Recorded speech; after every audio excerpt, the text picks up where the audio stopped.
you doing? Good morning. Hey, good to see you, Chris.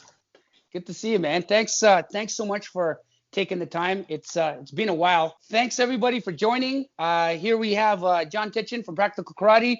John, for those of you guys who don't know who this gentleman is, John, please introduce yourself and tell us where to find you. Well, my name is John Titchen. I can be found on titchen.com and on Facebook as John Titchen Practical Karate. I am a self-protection instructor predominantly, but I also do a lot of work with Karate Kata application as essentially a side effect of my interest in self-protection and karate being my core training background. So my website is titchen.com, and on there you'll find links to my books, which are available globally on Amazon. You'll be able to see a little bit of footage of me doing some stuff in seminars, able to keep abreast of what I'm doing with seminars. And of course, my blog is on there, which has a number of different articles relating to kata application, training, and self-protection. Excellent. Yeah. On social media, yeah, go ahead. It's really just Facebook and Instagram for me. So Facebook is probably the best place to find me. And the handle is John Titchen Practical Karate? The handle is John Titchen. Oh, just on John Titchen. Okay, perfect. We have an exciting chat coming up, and I want to talk to you first about this book right over here. That book right over there? Yeah. Or indeed this one right over here? That one right over there. Exactly. I absolutely love this book. And we talked about this in its inception, even prior to that. So I have like a personal connection to this book because for a lot of reasons, because I know you, and also it was cool to see how this whole process evolved. So I'm so glad we got this opportunity now to talk, in front of the whole world about this book. I guess we could start by, I always like to go into the minds of people and know about their inspirations. So if you can chat about what inspired Karate Beyond Kata, melting ice into water. It's a book I've been writing for a long time. It's a book that's come out of my magazine articles, my blog posts, and of course all my previous books. And I felt that there was a need for it.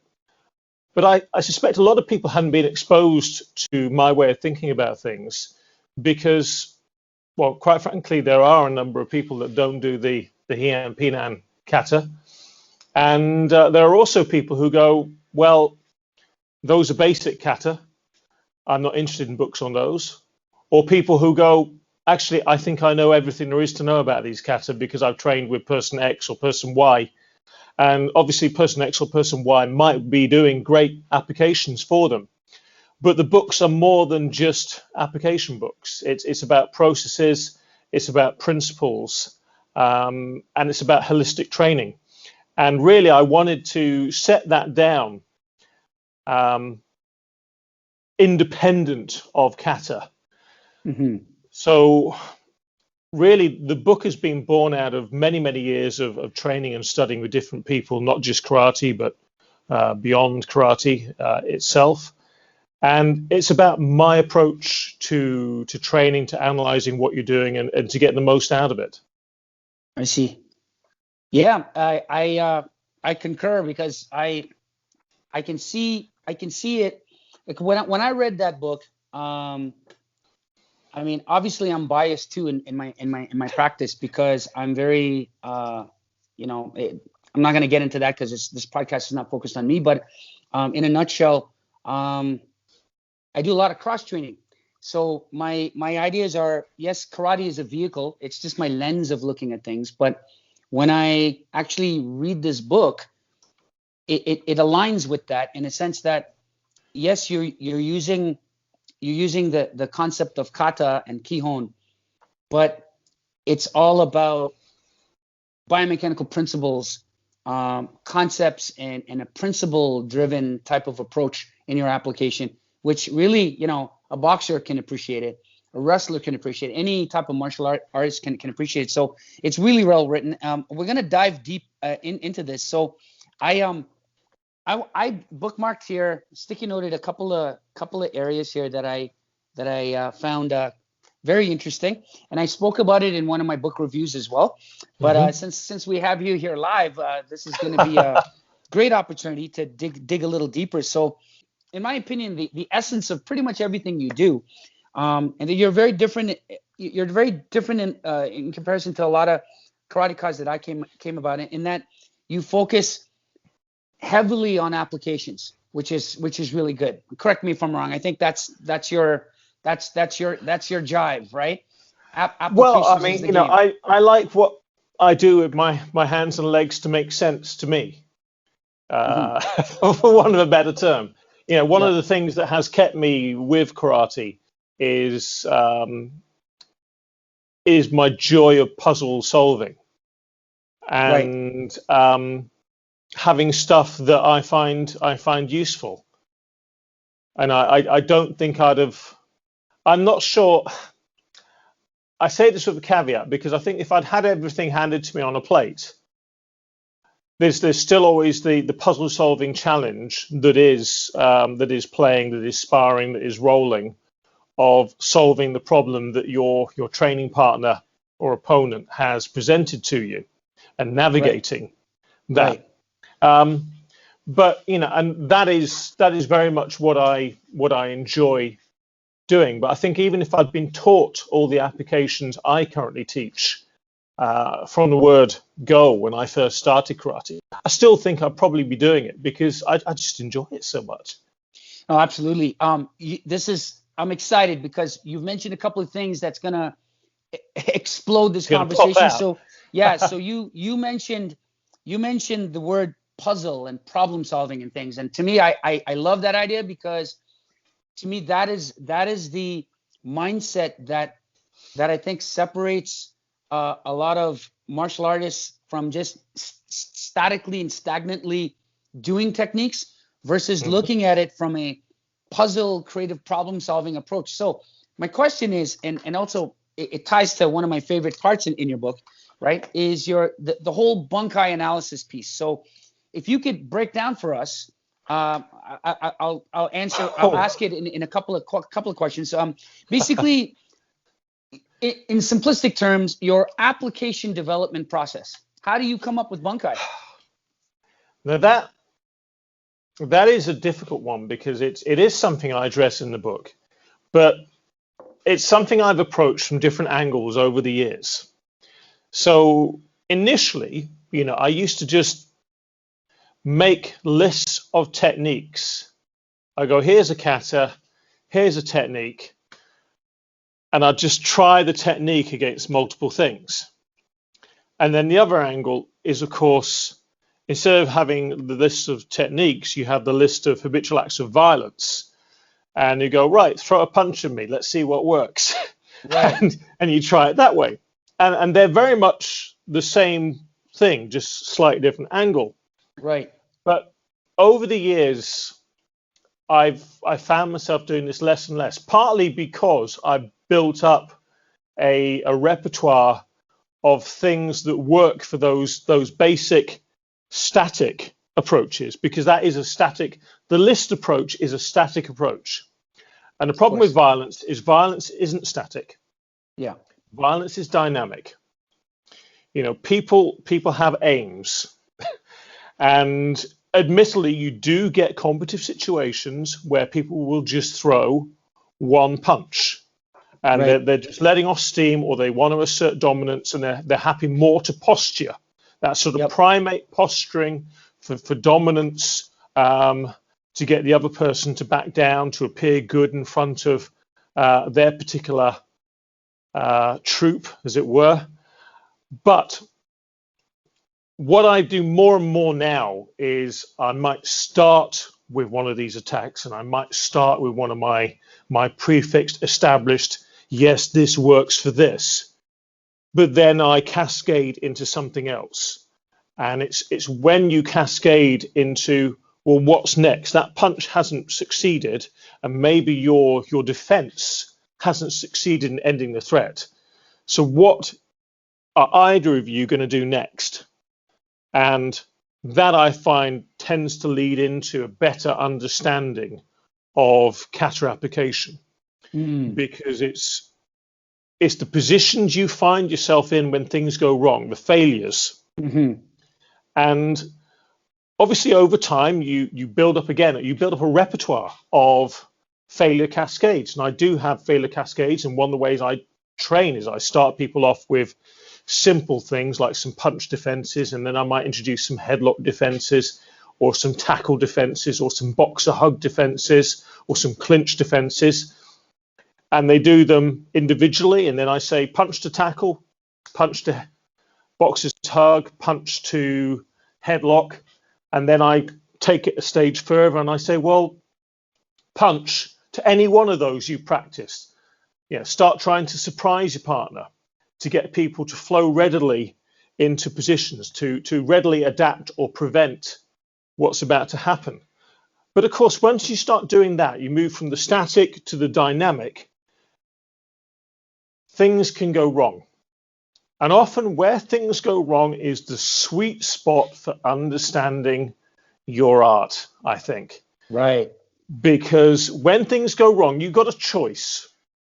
You can either go, that's gone wrong, let's restart. And that's a perfectly valid choice. But you can also say, that's gone wrong, okay, just freeze it here, give me a moment to understand this position and work out how I can efficiently get out of it. And then let's dial it back and work out what went wrong for me to get in that position in the first place, so I can get there again. I can successfully test under more pressure my ability to navigate out of the fault going forward, but I also know how to prevent the fault in the first place. Now that is the difference between walking a set path and taking the opportunity to make a deliberate mistake, navigate your way out of it back to the original path and carry on. And then have inbuilt in your own mind the roots. The same way that, when I'm walking the dog in the hills, in the woods, often in the woods, you can get turned around. You can't see the sun, it's low on the horizon, or you dip down in the valley. There's all sorts of trails going backwards and forwards. And it's only experience of making mistakes and following routes back that you learn the whole network, as it were, of crisscrossing paths to navigate your way through something. And heuristics. That more and more has become my personal process. I don't think there's anything wrong with lists, but lists give you the static foundation for understanding a lot of karate movements as they appear in forms. Taking it further to dynamic training and then pushing the envelope to make it a little bit more alive so things start to go wrong, and then dialing it back to find solutions to that, that is, I think, where you get real growth in understanding application. For me. That makes a lot of sense. As you were talking about that, I was thinking about that in practice when I actually visited you a couple years back. We trained at a couple of your places. We trained there, and we also trained at. I got a chance to check out some of your classes, your youth classes, and we were doing. Correct me if I'm wrong. Well, I've got a confession here to make, and that's that I've also trained in the dojo that Chris is sitting in now. Yes. Although Chris being Chris, of course, when I trained in it, it was a very, very rough and ready dojo. He's tarted it up a bit since I was there. Prettied it up a bit, yeah. We've got. Sorry, go on. So you trained with some of my lads, didn't you? When you came we trained with some of your guys, and the drill. I'm making a connection to this because I think it speaks to what you were just talking about. So we were doing some drills. I remember this distinctly. I was winded too. It was really tiring. I was working with two of the boys that I think are now black belts. I think I know who you mean. Yes, Mitt and Mac. Yes, Mick and Mac. That's right. And it was a drill. I can't remember the drill, but it was a drill. It was an in-close drill where we were just kind of playing and working for position and takedowns. And once we're on the ground and pound and trying to get off of that and get back on Hmm. our feet really quickly. And Yeah, we yeah. were basically doing a round robin where me and the two boys, we were just taking turns attacking and defending against each other. And man, it was really cool because it wasn't scripted.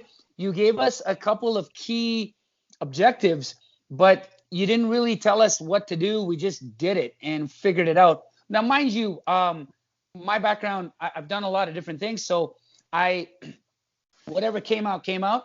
And but for the boys, I was really impressed with how they reacted because they were executing slipping. They were using their knees to bump and shunt, and their elbows, and their in close fighting was really good. And I put a big smile on my face because it's definitely a reflection of you, and it also reminded me of all the things that we've discussed, like all the training methods that you've done, right? Hmm. And it all showcases well in your students. So if you can just quickly elucidate Dart versus Shotokan in your school. Uh, Dart is my karate. You know, it's a convenient term to describe what I do: defense, attack, and resolution tactics. Right. It's the Um, acronym, right? it's an acronym, Yeah. and it was a name I started applying in 2006, really, because I've been using I started off using the word Shotokan, and then after a period of time, I didn't feel so comfortable using the word Shotokan. I used practical karate, and I was trying to sort of simplify it a little bit. And we went through a stage. We passed through this stage, but we went through a stage where we weren't doing any kata at all, and I wasn't even sure whether we were doing karate at all. And I felt a need to call it something, and I'm not Mm. so egotistical as to use my own name.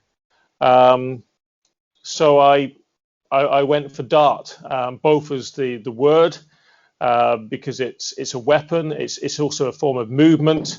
Um, it's also a sewing term. I don't know whether you're aware of that. It's a Mm. term in sewing. You mentioned Um, this to me before when I came uh, down. Now, Yeah. I'm not a sewing expert, so I may have got this slightly wrong in terms of how I'm phrasing it, but it's to do with um, dealing with excess material, Okay. essentially. So it's a sort of tidying up things to a certain degree, which is, again, another analogy that I quite like. But DART itself stands for Defense, Attack, and Resolution Tactics. Hmm. And so it looks at the basic principle of action in terms of what we're doing is focused on self-protection and self-defense as part of self-protection, rather than being an aggressive um, competitive system. Um, and of course, the fact that we're looking at resolution tactics as well. We're looking at the whole package rather than just purely um, the fighting element of physical violence. We're also looking at how to avoid violence in the first place. And whenever I talk about D.A.R.T, I talk about essentially how to avoid, deter, and negate aggression and violence. And the way things have gone with D.A.R.T, D.A.R.T has changed quite a lot over the years. Um, but at the same time, I've started teaching Shotokan again because I just get so much feedback from Shotokan people, and I wanted to take what I'd learned from my own journey and put it back into a Shotokan package for Mm. people. And I think crucially, one of the big differences between the syllabus for D.A.R.T and the syllabus for Shotokan is D.A.R.T starts off with, they both have the problem of physical violence as part of their core focus, but D.A.R.T is essentially, let's get straight to the nub of this. Right. Most common things, we're going to deal with these first, and the syllabus progresses. Shotokan is doing very much the same, but Shotokan is doing it from the form of how would I approach this through the medium of this form, this traditional form? Yep. And so the lessons learned tend to orientate around the different kata that are learned in the order the kata are learned. And the Shotokan has far less work on the ground than D.A.R.T. D.A.R.T has a lot more of ground repertoire than the Shotokan. Yeah. Although my personal Shotokan, you see, does have quite a thorough ground repertoire in itself, but it's a ground repertoire that's aimed at striking and getting back up, not a ground repertoire that's aimed at submissions or locking people up on the ground.